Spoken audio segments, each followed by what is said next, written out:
Friends अभी हम वो फिगर्स ऑफ स्पीच पढ़ने वाले हैं। वैसे तो वो इजी है लेकिन थोड़ी सी कॉम्प्लिकेटेड है, क्योंकि 2-3 फिगर्स ऑफ स्पीच ऐसी है जिनमें हमारा कन्फ्यूजन हो सकता है। जैसे कि पहला है एपोस्ट्रोफी, दूसरा है पर्सोनिफिकेशन, तीसरा है ट्रांसफर्ड एपिथेट और अगला है मेटोनिमी। चलो पहले तो एपोस्ट्रोफी देखते हैं।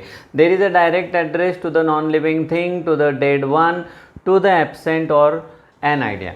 जब हम किसी नॉन लिविंग थिंग को डायरेक्टली आवाज़ दे के बुलाते हैं, डायरेक्टली एड्रेस करते हैं, जैसे मेरे सामने फ़ैन है, मैंने बोला ओ फ़ैन कितनी ठंडी हवा आप दे रहे हो, तो मैंने डायरेक्टली फ़ैन से बात की, तो फ़ैन को मैंने एड्रेस किया। ये नॉन लिविंग थे, ह्यूमन बीइंग नहीं है, फिर भी मैंने ह्यूमन बीइंग की तरह इसको एड्रेस किया। जब किसी नॉन लिविंग थिंग को इस तरह से हम एड्रेस करते तो उसे कहते हैं एपोस्ट्रोफी। हो सकता है किसी और इंसान को भी हम ऐसा एड्रेस कर सकते हैं, लेकिन वो इंसान अभी बोलते वक्त हमारे साथ में नहीं है, या तो वो कहीं और है या फिर ही इज़ नो मोर, वो अभी जिंदा नहीं। ऐसे किसी इंसान को जो जिंदा नहीं है, अभी प्रेजेंट नहीं है, उसको जब हम डायरेक्टली आवाज़ देके बात करते हैं, एड्रेस करते हैं, तो फिगर ऑफ स्पीच कौन सी होती है? एपोस्ट्रोफी। चलो एग्जाम्पल देखते हैं। O liberty, what crimes have been committed in thy name. O liberty, liberty मतलब क्या होता है? ये तो एक आइडिया है, स्वतंत्रता। उसके साथ बात कर रहे पोएट, क्या कह रहे कि आपके नाम पर कितने लोगों ने कितने गुनाह कर दिए। O liberty, what crimes have been committed in thy name. ये लिबर्टी किसी इंसान का नाम नहीं है, किसी चीज़ का नाम नहीं है, एक सिर्फ आइडिया है, और एक आइडिया से यहाँ पर पोएट बात कर रहे। चलो देखते। Roll on thou deep and dark ocean roll. Ocean मतलब क्या? ओशन मतलब बड़ा समुंदर। तो इस समुंदर से डायरेक्टली वो बात कर रहे। कौन? पोएट बात कर रहे। अजीबोगरीब बात है, लेकिन पोएट कुछ भी कर सकते हैं। तो इस तरह से जब पोएट किसी नॉन लिविंग थिंग से डायरेक्टली एड्रेस करे, क्या रोल ऑन बता रहे उसे कि रोल ऑन, जब पानी अंदर आता है बाहर जाता है तो ऐसे गोल गोल घूमते नजर आता है, इसलिए बोल रहे हैं वहाँ पे roll on thou deep and dark ocean roll. घूमते रहो घूमते रहो। ओशन को बात कर रहे हैं। क्या ओशन इनकी बात सुनेगा? बिल्कुल नहीं। फिर भी पोएट बोल रहा है, और ऐसी फिगर ऑफ स्पीच को हम क्या बोलते हैं? Apostrophe. O death where is thy sting. हम कहते हैं कि मृत्यु ने डंक मारा है। क्या मृत्यु को डंक होता है? यहाँ पे पोएट पूछ रहा है O death where is thy, मतलब योर स्टिंग कहाँ है? क्या ये मृत्यु जवाब देने वाला है? बिल्कुल जवाब देने वाला नहीं है, क्योंकि ये सिर्फ आइडिया है। किसी ऐसे आइडिया से हम डायरेक्टली बात करते हैं तो फिगर ऑफ स्पीच होती है एपोस्ट्रोफी। अगली फिगर ऑफ स्पीच है पर्सोनिफिकेशन। क्या होता है पर्सोनिफिकेशन? यहाँ पे हम डायरेक्टली एड्रेस करने के बजाय पर्सोनिफिकेशन में नॉन लिविंग थिंग को वो क्वालिटीज़ दे देते हैं जो ह्यूमन बींग्स की होती है, वो एबिलिटीज़ दे देते हैं जो ह्यूमन बींग की होती है। कोई नॉन लिविंग थिंग इस तरह से बिहेव करता है कि मानो लिविंग थिंग हो, सजीव हो। ठीक है। फॉर एग्जाम्पल फिर से एक बार समझ लेते हैं। ह्यूमन क्वालिटीज़ और abilities are attributed to the non living. Attributed मतलब देना, बहाल करना। यहाँ पे हमने एबिलिटीज़ भी लिखा है। बहुत सारी बात लोग सिर्फ क्वालिटीज़ के बारे में देखते हैं, यहाँ पे मैं बताता हूँ, यहाँ एबिलिटीज़ वर्ड भी इंपॉर्टेंट है। The moon played hide and seek. ना ये किसकी क्वालिटी है? प्लेइंग करना। ये एक्शन कौन कर सकता है? ह्यूमन बींग्स कर सकते हैं, हमारे बच्चे कर सकते हैं। खेलने का काम, यहाँ पे किसको खेलने का काम दे दिया है? मून को। मतलब मून क्या हो रहा है? बादलों में गायब हो रहा है। लेकिन यही बात कोई पोएट कैसे कहता है कि the moon played hide and seek. ऐसा नहीं होता कि मून खेलने का काम करे, वो तो ह्यूमन बींग का काम है, लेकिन ये जो क्वालिटी और एबिलिटी है वो उसको दे दी गई है। The thunder road in the evening. Roaring मतलब जो शेर दहाड़ता है उसे रोरिंग कहते हैं। और ये दहाड़ना है जो है किसके लिए दिया गया? थंडर के लिए दिया गया है। मतलब ये सिर्फ एक आइडिया है, जो हमें आवाज़ आता है आकाश से, उस थंडर को पोएट क्या कहता है? The thunder road in the evening, मतलब वो दहाड़ रहा है थंडर। तो क्या हुआ यहाँ पे? act of living thing is given to the non living thing, and therefore the figure of speech is personification. My eyes love my mobile. Love प्यार कौन करता है? Human being. यहाँ पे कौन कर रहा है? आइज मोबाइल से प्यार कर रहा है। तो इस तरह से यहाँ पे ट्रीटमेंट दी गई है नॉन लिविंग थिंग को, मानो वो ह्यूमन बींग जैसा काम कर रहा है, इसलिए फिगर ऑफ स्पीच है पर्सोनिफिकेशन। अगला फिगर ऑफ स्पीच है ट्रांसफर्ड एपिथेट। एपिथेट का मतलब क्या होता है? एडजेक्टिव। एडजेक्टिव क्या करता है? डिस्क्राइब करता है। तो अलग अलग चीज़ों को डिस्क्राइब करने वाले वर्ड्स अलग अलग होते हैं।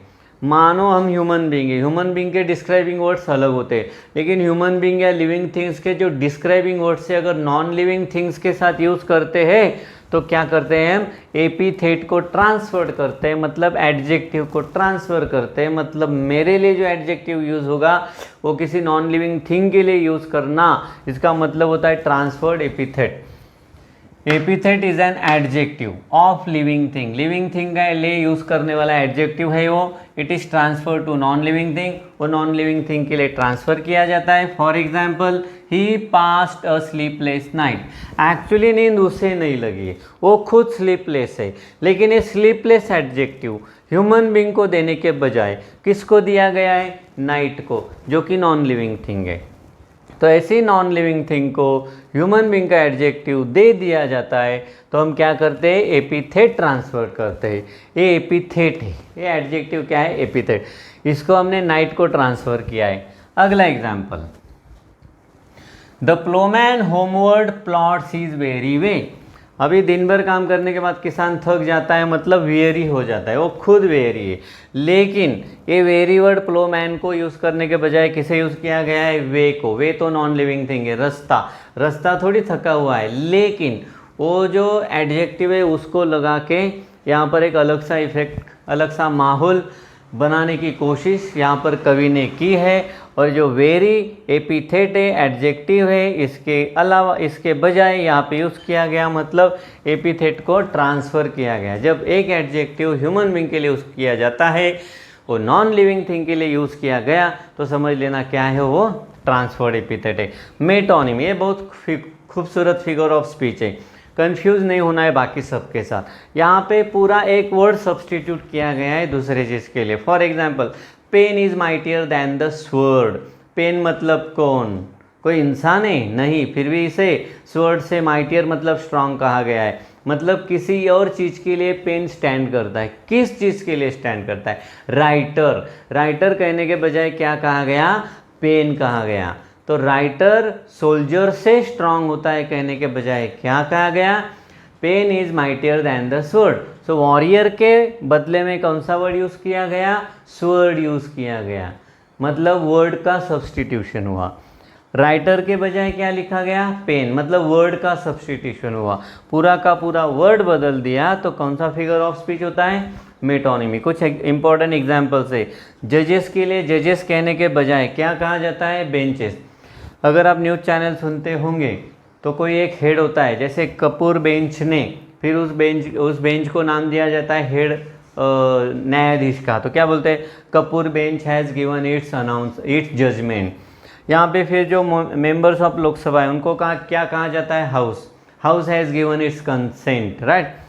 Red coat for British soldiers, British soldiers को ब्रिटिश सोल्जर्स कहने के बजाय क्या कहा जाता है, रेड कोट कहा जाता है। उसी तरह से सेलर को क्या कहा जाता है, ब्लू जैकेट। और किंग को किंग कहने के बजाय क्या कहा जाता है, क्राउन कहा जाता है। क्या हो रहा है यहाँ पे, एक वर्ड का सब्स्टिट्यूशन दूसरे से हो रहा है। फर्क समझने की कोशिश करो, यहाँ सिर्फ एडजेक्टिव को, ह्यूमन बींग के लिए यूज़ करने वाले एडजेक्टिव को किसके साथ यूज़ किया है, नॉन लिविंग थिंग के साथ यूज़ किया है, लेकिन यहाँ पे वो एबिलिटी ही दे दी उसको। मतलब ये जो स्लीपलेस, ये जो क्वालिटी है यहाँ पे सिर्फ यूज़ किया है, लेकिन यहाँ पे वो एक्शन होती है नॉन लिविंग थिंग के जरिए, जिसमें हमको ऐसा लगता है कि नॉन लिविंग थिंग जिंदा है। तो ऐसे फिगर ऑफ स्पीच को क्या कहेंगे, पर्सोनिफिकेशन। यहाँ पे ना क्वालिटी दिया है, ना यहाँ पे उसको एक्ट करने के लिए बोला गया है, यहाँ सिर्फ उसको आवाज़ दिया गया है, डायरेक्टली उसके साथ बात कर रहे हैं। और यहाँ पे क्या हो रहा है कि वन वर्ड का सब्स्टिट्यूशन दूसरे वर्ड से हो रहा है। हाँ, आशा करता हूँ समझ चुके होंगे।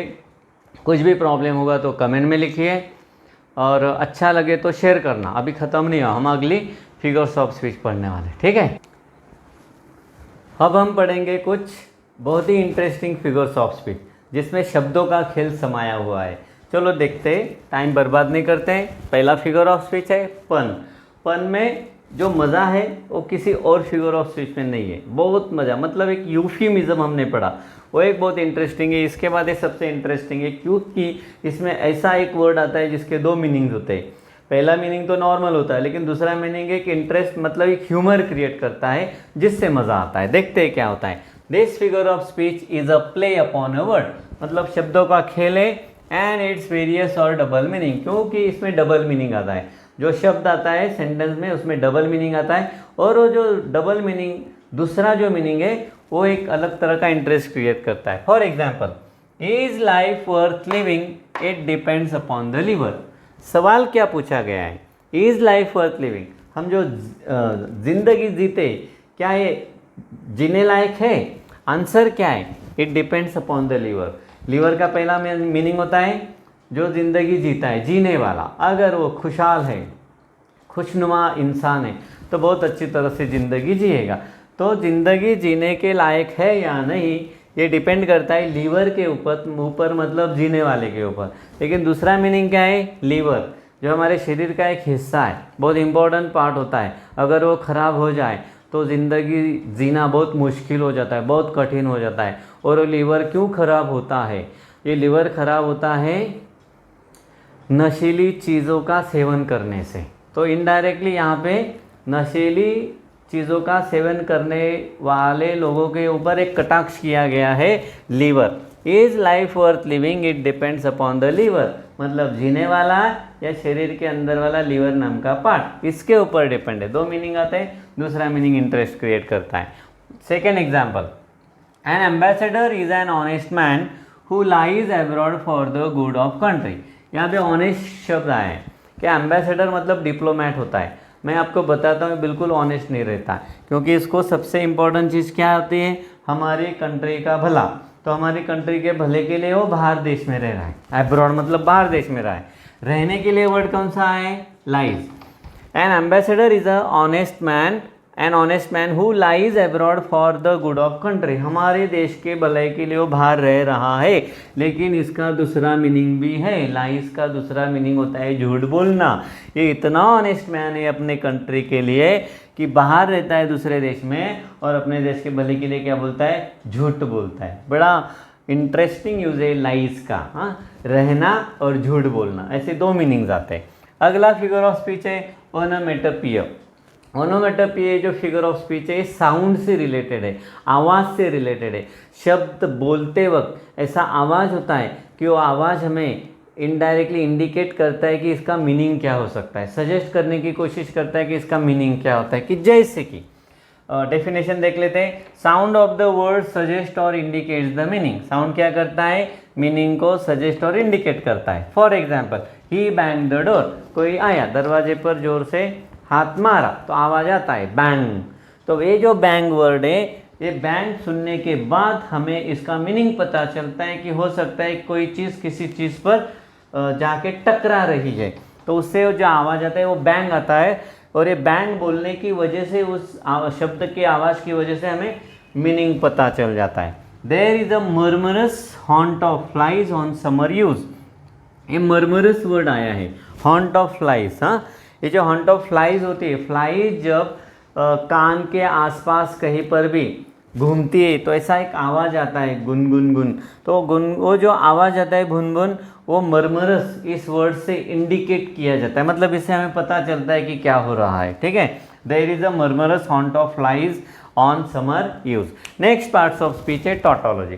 टॉटोलॉजी में भी शब्दों का खेल है। दो शब्द अलग अलग सिमिलर मीनिंग के एक ही सेंटेंस में आता है और ये अलग ही इफेक्ट बनाता है। फॉर एग्जाम्पल, पहले डेफिनेशन देखते हैं। It consist in repeating the same fact और आइडिया इन डिफरेंट वर्ड्स। ठीक है, अलग अलग चीज़, अलग अलग वर्ड्स यूज करके सेम फैक्ट बताई गई है। For example, it is true fact. वैसे तो ग्रामेटिकली ये सेंटेंस रॉन्ग है।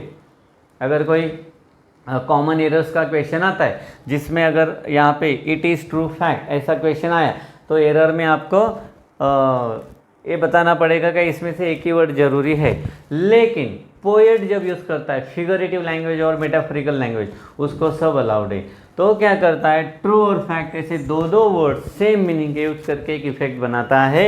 लेकिन ऐसी फिगर ऑफ स्पीच को क्या कहा जाता है? टॉटोलॉजी कहा जाता है। दूसरा example, he road the autobiography of life autobiography मतलब ही लाइफ होता है, लाइफ मतलब ही ऑटोबायोग्राफी होता है। दो वर्ड आए सिमिलर मीनिंग के लिए, इसलिए फिगर ऑफ स्पीच कौन सी है?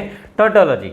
आई rejoiced at the happy. Happy होना मतलब खुश होना, रिजॉइस होना मतलब खुश होना। खुश होने के लिए दो अलग अलग वर्ड यहाँ पे आए, रिजॉइस्ड एंड हैप्पी, इसलिए फिगर ऑफ स्पीच कौन सी है? टोटोलॉजी। क्या समझे टोटोलॉजी में? दो सिमिलर वर्ड एक सेंटेंस में आते, दो डिफरेंट वर्ड्स एक सेंटेंस में आते हैं जिसका मीनिंग क्या होता है? सिमिलर होता है। इन्वर्जन, इन्वर्जन में क्या होता है कि हमारे जो सेंटेंस होते हैं, सेंटेंस में वर्ड्स आते हैं वो प्रॉपर ऑर्डर में आते हैं, हमें पता है सेंटेंस में पहले वर्ड कौन से आते हैं, बाद में कौन से आते हैं। लेकिन जब पोएट कुछ लिखने की कोशिश करता है, उसको इफेक्ट चाहिए, तो क्या करता है कि उनकी जगह चेंज कर देता है। पहला वर्ड गया लास्ट में, लास्ट वर्ड आया मिडल में, मिडल का वर्ड आ गया फर्स्ट में। तो इस तरह से जो वर्ड का कंस्ट्रक्शन चेंज हो जाता है, इसे क्या कहते हैं? Inversion. The word order is not in a proper sequence. For example daffodil का पोएम हमें पता है, डैफोडिल में सडनली क्या होता है कि वर्ड्सवर्थ को बहुत सारे डैफोडिल्स के होस्ट ऑफ डैफोडिल्स फ्लावर नजर आते हैं। वो क्या बोलता है? 10,000 saw I at a glance. क्या बोला उसने? 10,000 saw I at a glance. कुछ तो गड़बड़ लग रहा है, क्या होना चाहिए? I saw 10,000 at a glance. ये प्रॉपर सीक्वेंस है, लेकिन ये लिखने के बजाय पोएट ने क्या लिखा है? 10,000 saw I at a glance. Second example, shocked I was, है ना गड़बड़? क्या होना चाहिए? I was shocked. लेकिन शॉक्ड आई वॉज बोलते ही हम एकदम अलग तरह से देखने को लग जाते हैं उस सेंटेंस पे, और यही चीज़ है जो पोएट को जरूरी होती है, आपका attention. Next example, tomorrow will come the decision. समझ गए क्या है sentence? The decision will come tomorrow. The decision will come tomorrow लिखने के बजाय क्या लिख दिया? Tomorrow will come the decision. Sentence word order गलत हो गया, मतलब चेंज हो गया, और जो फिगर ऑफ स्पीच बनती है उसे क्या कहते हैं? इन्वर्जन। समझ गए? पन में क्या होता है? सिंगल वर्ड आता है, उसके दो अलग मीनिंग होते हैं, और दूसरा जो मीनिंग है ह्यूमर क्रिएट करता है। फिर हमने देखा ओनोमेटोपिया। ओनोमेटोपिया में ऐसे कुछ वर्ड्स आते हैं, वर्ड सुनने के बाद कुछ आवाज़ आती है, आवाज़ हमें मीनिंग का इंडिकेशन देता है। टोटोलॉजी में क्या आता है? टू डिफरेंट वर्ड्स और मीनिंग सेम एक ही सेंटेंस में, ये भी अच्छा इफेक्ट क्रिएट करता है। और इन्वर्जन में क्या होता है? जो प्रॉपर ऑर्डर है वर्ड्स की वो चेंज हो जाती है और अलग ही इफेक्ट बनता है, इसे कहते हैं इन्वर्जन। ठीक है? कुछ प्रॉब्लम होगा तो कमेंट बॉक्स में लिखिए। ठीक है? अभी हम अगली फिगर्स ऑफ स्पीच पढ़ेंगे। अब हम लास्ट वाले जो 5 इंपॉर्टेंट फिगर्स ऑफ स्पीच है वो पढ़ने जा रहे हैं। ये हमारा लास्ट स्लॉट है, इसके बाद फिगर्स ऑफ स्पीच टॉपिक खत्म हो रहा है, लेकिन ये टॉपिक्स बहुत इंपॉर्टेंट है। पहली फिगर्स ऑफ स्पीच कौन सी है? क्लाइमैक्स। क्लाइमैक्स मतलब क्या? क्लाइमैक्स हमें पता है, मूवी के बारे में हमने सुना है, जब सबसे इंपॉर्टेंट सीन आता है तो उसे क्लाइमैक्स कहते हैं मूवी का। यहाँ पे क्लाइमैक्स का है, कुछ ऐसी घटनाएं होती है, वो घटनाएं फिर अपने इम्पोर्टेंस के हिसाब से वहाँ पे अरेंज की गई है असेंडिंग ऑर्डर में, मतलब बढ़ते क्रम में और अरेंज की गई। फॉर एग्जाम्पल फिर से डेफिनेशन देखते हैं। Events are placed in ascending order, मतलब चढ़ते क्रम में यहाँ पे लगाई गई है, लेकिन इम्पोर्टेंस की दृष्टि से। ही केम, ही सॉ, ही कॉन्कर्ड, मतलब क्या? वो आया, उसने देखा, उसने सबको जीत लिया। ये होगी असेंडिंग ऑर्डर। और जब ऐसा असेंडिंग ऑर्डर आता है तो जो सेंटेंस का फिगर ऑफ स्पीच कहा जाता है वो क्या होता है? क्लाइमैक्स। सेकेंड एग्जाम्पल देखिए, यहाँ पे कोई खुश हुआ है, खुश होने के बाद वो एक्टिविटीज़ कैसी करता है देखना। सबसे पहले laugh, I run, I leap, I sing, I dance, ये हो गई एक्टिविटीज़। क्या किया उसने? सबसे पहले आई लाफ, हंसने लगा, फिर भागने लगा, फिर जंपिंग करने लगा, फिर गाना गाने लगा, और फिर नाचने लगा। इतनी खुशी है। लेकिन जो एक्टिविटीज़ है वो बढ़ते क्रम में, जो ज़्यादा मतलब आसानी से हम जब करते हुए एक्टिविटी शुरू में आते हो, बहुत डिफ़िकल्टी से करते हुए लास्ट में आती है। इम्पोर्टेंस के हिसाब से अरेंज किया गया है। ये जो एग्जाम्पल है लास्ट वाला, ज़्यादा आपको अच्छी तरह से समझ में आ जाएगा। Some books are to be tasted, others are to be swallowed, some few to be chewed and digested. मतलब क्या? देखिए इंपॉर्टेंस कैसा होता है। अगर बुक ज़्यादा इंपॉर्टेंट नहीं तो सिर्फ रीड करके छोड़ दो, मतलब क्या? Some books are to be tasted. लेकिन थोड़ा इंपॉर्टेंट होगा तो समझ लो, केयरफुली रीड कर लो, that is others are to be swallowed. लेकिन कुछ बुक्स इतने इंपॉर्टेंट होते हैं जैसे स्टडी के लिए, उनको बहुत अच्छी तरह से हमको पढ़ना पड़ता है और याद रखना पड़ता है। ऐसे बुक्स के लिए क्या कहेंगे? Some few to be chewed and digested. कुछ बुक्स ऐसे हमें बहुत अच्छी तरह से पढ़ के पूरा याद करना है।